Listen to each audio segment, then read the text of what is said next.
Okay. Ano ba yung kahapon? Ano yung kahapon na... Kasi day off ko eh. Yan. Ako din po. Ano ba yung... Anong CICI yun? Ay, ito ko sa CI. Sa CI ko isang mag-uod. Di ba? Anong oras nagpunta yung CICI? Kahapon po, nag-prep pa naman. Tapos, ano sabi? Nag-CI naman na CI na. Hinahanap si Shaira. Kaya kasi nandito naman din siya. Bakit daw? CI. Kasi daw sa kukunin ng Di, saglit kukuha lang. sa motor niya, tinatanong ko ilang months na, Oh. sahod, kung okay ba, kung araw-araw ba pumapasok. Para malaman ako, sakali hindi man, kunyari, hindi siya nakapagulog, may papasukan, ay may pupuntahan. Alam ko yung trabaho. Alam ni si Randy. Alam ni si Randy. Nandito siya kahapon. Wala, kanina nang nalaman ni Sir kasi may nagsiya doon. Ano ka alam ko yun? Ano sabi niyo po yan? Alam niyo siya. Ano bang sabi ni si Randy tungkol sa biglang nag-CI? Dapat kasi siya na lang magsabi. Hindi, ikaw na lang kasi busy. Siya nakausap, hindi. Pero ano na po yun? May idea naman po si Sir Randy na kukuha po ang motor. Ako hindi ko alam. Akala ko ang CI yun. Kaya dumating ako kanina, sabi niya, Sir, may CI dito. Saan? Sa ano? Kay Shaira. Naisip ko, ano kaya yun? Yung sa motor. Naisip ko rin nga sa motor din. Oo. Kasi ang nakalagay ko po dun sa, ano sir, 20K, ang ano, hindi na po namin na-edit. Yung sa sahod na po, kasi sobrang nagmamadali na po ako. Ano ito, tuloy niyo? Opo, tuloy po. Nag-CI na din po sa bahay. Anong brand? Raider F5. Mahal din sir. Suzuki? Opo. 125? 150. Taas na. So dapat Pinakamahal po ng rate. sumano ka na, yung maihatid ka na, Babang-babang ka na lang. hatid ka na, kailangan walang ano. Lisensya. Oo. Ayun, si Randy, ano ba patakaran natin nito sa yung CCI na hindi natin alam, wala tayong ano. Si ano nga, di ko nga dapat ano yun eh. Si Adel eh. Sabi ko, pag napagbigyan ko na si Adel, last na yun. Kasi pag nangyaring ganun, sunod-sunod na kukuha ng mga motor ng mga yan. Eh, paano ko magsialisan yung mga yan, yung iba? Tayo ano rito, iipitin ng tawag doon. Pinakuha na din. Oo. Sir, hindi naman po ako. Kumbaga wala tayong idea, I mean, kung anong Kumbaga wala po kasi motorization na yung ganun nga. dapat po pala nanghingi po muna ako sa kanila nung Kasi minsan nangyari, kung kailan mag-GCI, saka nyo kami titimbrehan. Diba? Mas maganda yun yung ano. Pero hindi rin dapat talaga na gano'n na gamitin yung kumpanya na ano. Though nagtatrabaho ka na rito na matagal. tinanong ko naman Pero po yung, kasi sila. yung declaration kasi mahirap paano kung kanyo maipit kung hanapan kami ng tunay na payslip, di ba? Kami lalabas na parang sinungaling talaga, di ba?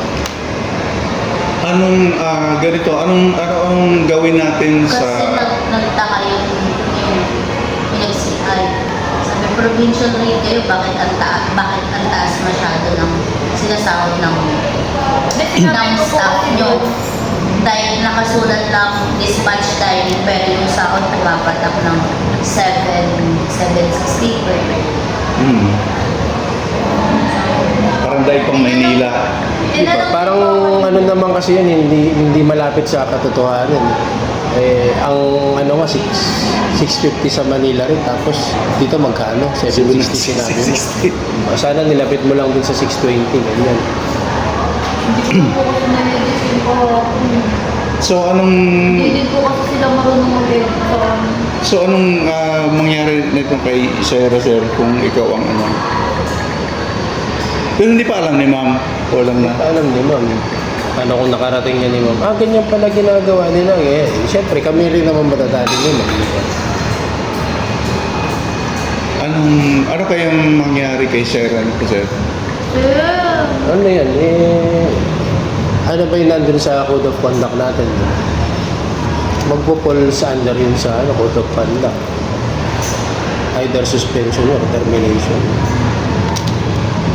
Kung sakasakaling suspension, mga 15 days yun. 15 days. Ay, hindi ba 30 days yun? 15 to 30 days ang nun, maximum, 15 to 30 maximum days. ang 30 days yun, minimum 15 days. Tapos, pag kung may, Tapos kung may mga komplikado yung ano talaga yun. Depende sabihin ni ma'am. so may tendency si Shara either suspended for 30 days or termination. Oo. Kung kausapin pa namin si ma'am dyan. So, paano rin Shara? Kasi hindi, nagulat din ako yun kasi kahapon day off ko, tapos andito si Ma'am Reka.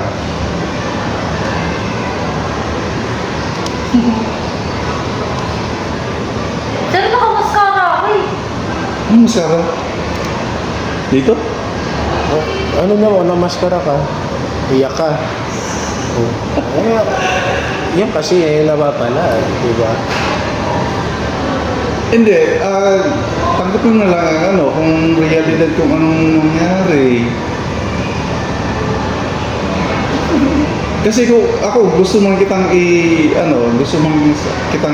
Yung kay Adel nga, wala na akong nagawa kasi nandyan eh. Hindi na ako nakapag-ano eh. Hindi maganda yung ginagawa niyo na ganyan na parang So you will be, kung sakasakaling ni ma'am, you'll be terminated immediately? Or bang, di ba? dishonest na kasi yun. Parang tapos using pa ng company. Diba? Yung mga resources ng company, ginagamit ko pero wrong declaration. So ano sasabihin, ano masasabi mo siya? Paano yan? Anong message ba ipaparating? Wala sir, hindi ko naman alam. Oo nga, di magsabi ka na lang ng totoo. I mean, kung ano ang... Hindi ako na po kasi. Bakit ka naiyak? Ha? Hindi, bakit ka naiiyak ko? Tinga, bakit ka naiyak? Terminate agad. Ganun magpo-fall under talaga yun kasi ginamit mo yung ng kumpanya. Tapos, nagkaroon ka pa sa amin. Ginamit mo rin kasi kami.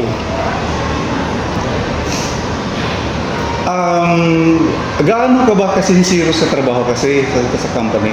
Sir, kahit nga mabuntis ako, mga anak ako, babalik ako kinabukasan eh. No, kahit mabuntis ka ngayon, Hindi. So naiyak ka dahil Ayoko matanggal dito. mahal mo pa yung trabaho mo, company mo. Gusto mo pang makasama yung mga kasamahan mo.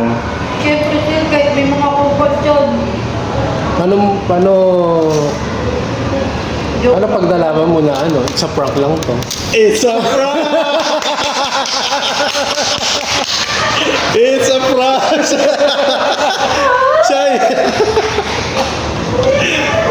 prank is success! Dali sir, dali. Success! Dali. Ano? Gali! Dali na, dali. Dali. Wow, wala na.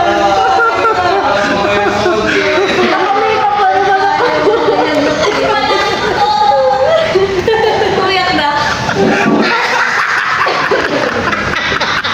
Dali po eh. Ano naiyak? Pinayak namin, siyempre. Tatanggal daw kasi ako. Alam mo kanina mo. Nakakahulog ng motor, tatanggalin nyo na. Grabe naman. Alam mo ba kaninong idea to? Eureka! Di, Shai, mahal ka namin, siyempre. Paprank ka na namin. Nag-fail kami ka Ate Rhea na mabidyo. Sabi na, ito kay Shai. Sabi ko nga, gamitin mo yung cellphone ko para sa content ko. Sumasayaw-sayaw pa naman po kanina. Prank lang yun ha, sorry. Inom ka ng tubig. Wala yun. Thank you, Shai. Thank you.